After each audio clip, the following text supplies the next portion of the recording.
Students, our next topic of discussion is decidability and undecidability. तो डिसाइडेबिलिटी और अनडिसाइडेबिलिटी terms को समझने से पहले हम कुछ टर्म्स को और समझते हैं, बेसिक टर्मिनोलॉजीज को. Our first term is recursive enumerable language and second one is recursive language. Now what do you mean by recursive enumerable language? Recursive enumerable language क्या होती है? वो लैंग्वेज जो अगर आपकी ट्यूरिंग मशीन किसी भी स्ट्रिंग को लेती है और अगर वो उसको रिकॉग्नाइज करके उसको एक्सेप्टिंग स्टेट पे लेके जा रही है, और रिजेक्शन के केस में it may be possible that your Turing machine will give output और not. That means recursive enumerable languages वो लैंग्वेजेस होती हैं कि अगर आपकी ट्यूरिंग मशीन ने किसी इनपुट को रिकॉग्नाइज करा है तो वो हमेशा एक्सेप्टेंस का आउटपुट आपको देगी.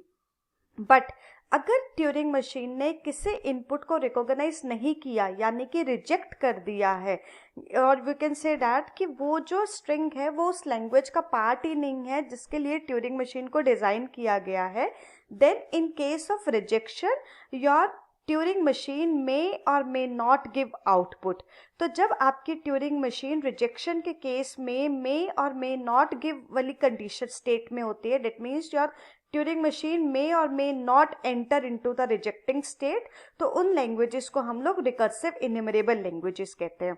यानी कि रिकर्सिव इनमरेबल लैंग्वेज, अगर आपकी ट्यूरिंग मशीन किसी लैंग्वेज को रिकॉग्नाइज करती है तो वो एक्सेप्टेंस का आउटपुट देगी ही देगी. बट इन केस अगर आपकी ट्यूरिंग मशीन ने किसी इनपुट को रिजेक्ट कर दिया है, then in that case your Turing machine may or may not enter into the rejecting state. Clear? And it may be possible that your Turing machine can loop forever.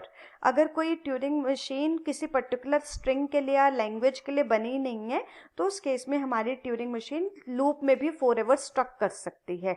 So recursive enumerable languages are also known as Turing recognisable languages. That means अगर Turing machine ने recognise किया then it will give you output. अगर Turing machine ने किसी language को recognise नहीं किया then it may और may not enter into the rejecting state.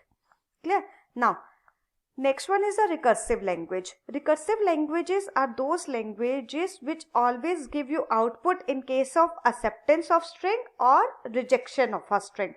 That means अगर कोई ट्यूरिंग मशीन किसी इनपुट को रिकॉग्नाइज कर रही है तो वो उसको एक्सेप्टेंस का आउटपुट देगी, और अगर किसी ट्यूरिंग मशीन ने किसी लैंग्वेज को रिकॉग्नाइज नहीं किया तो वो उस केस में आपको रिजेक्शन का आउटपुट देगी ही देगी.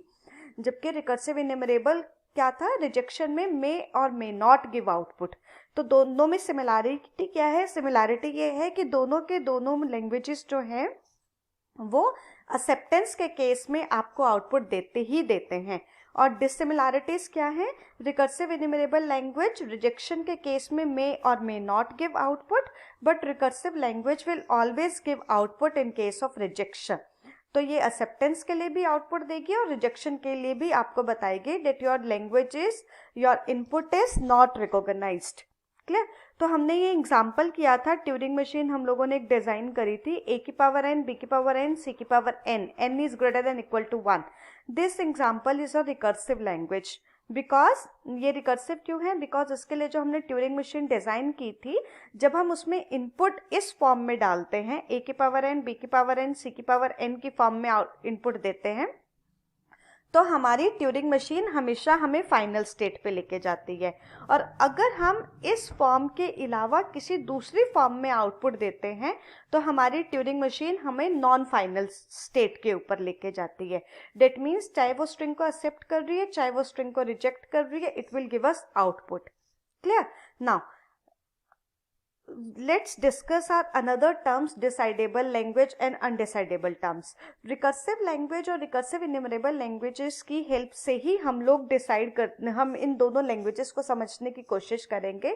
Decidable as its name indicate, जिसके नाम से ही पता चल रहा है, that means you can able to decide whether your machine will give output और नॉट. तो ऊपर हमने दो लैंग्वेजेस पढ़ी थी जिसमें रिकर्सिव लैंग्वेज जो थी वो एक डिसाइडेबल लैंग्वेज थी. Because why it is decidable language? Because वो एक्सेप्टेंस के केस में भी हमें आउटपुट दे रही है और रिजेक्शन के केस में भी हमें आउटपुट दे रही है. एक्सेप्टेंस के केस में वो हमें फाइनल स्टेट पे लेके जा रही है, और अगर वो किसी स्ट्रिंग को रिकॉग्नाइज नहीं कर रही, डेट मीन्स रिजेक्ट कर रही है, तो वो हमें किसी नॉन फाइनल स्टेट पे लेके जा रही है. So we can say that all recursive languages are decidable languages, all decidable languages are the recursive languages. Clear? So now what do you mean by undecidable languages? Names as its name indicate, undecidable. Undecidable means a language which is not a decidable. जहाँ पर हम लोग decide ही नहीं कर पा रहे whether our languages will give output और not, तो यानी कि पार्शियली डिसाइडेबल है. कुछ केसेस में ये लैंग्वेज हमें आउटपुट दे देती है, कुछ केसेस में लैंग्वेजेस हमें आउटपुट नहीं देती हैं.